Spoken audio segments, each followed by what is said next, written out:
నమస్తే, welcome to Sakshi digital. This is Shahida. ఒకప్పుడు సామాన్యుడికి అందుబాటులో ఉన్న చికెన్, కోడిగుడ్లు ఇప్పుడు జేబుకు భారంగా మారుతున్నాయి. గత కొన్ని వారాల్లోనే వీటి ధరలు ఒక్కసారిగా పెరిగిపోయాయి. దీంతో మధ్య తరగతి కుటుంబాలు, నాన్ వెజ్ ప్రియులు ఆందోళన చెందుతున్నారు. ముఖ్యంగా వారాంతంలో చికెన్ కొనాలంటే ఆలోచించాల్సిన పరిస్థితి ఏర్పడింది. తెలుగు రాష్ట్రాల్లో గత వారం వరకు కిలో స్కిన్లెస్ చికెన్ 280 నుంచి 300 మధ్య విక్రయించారు. ప్రస్తుతం హైదరాబాద్ లో ప్రాంతాన్ని బట్టి 300 నుంచి 330 వరకు పలుకుతోంది. విజయవాడలోనూ ఇదే పరిస్థితి కనిపిస్తోంది. అక్కడ కూడా కిలో చికెన్ 320 నుంచి 330 వరకు అమ్ముతున్నారు. కొన్ని రీటైల్ దుకాణాల్లో ధరలు ఇంకా ఎక్కువగా ఉన్నట్లు వినియోగదారులు చెబుతున్నారు. చికెన్తో పాటు కోడిగుడ్ల ధరలు కూడా పెరిగాయి.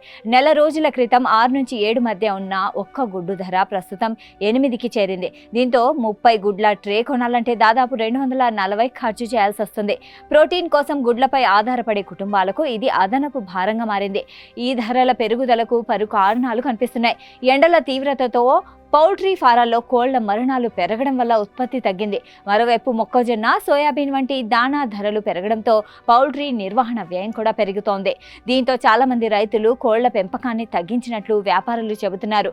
పెళ్లిళ్లు, శుభకార్యాల సీజన్ కావడంతో హోటళ్లు, ఫంక్షన్ హాళ్ల నుంచి డిమాండ్ భారీగా పెరిగింది.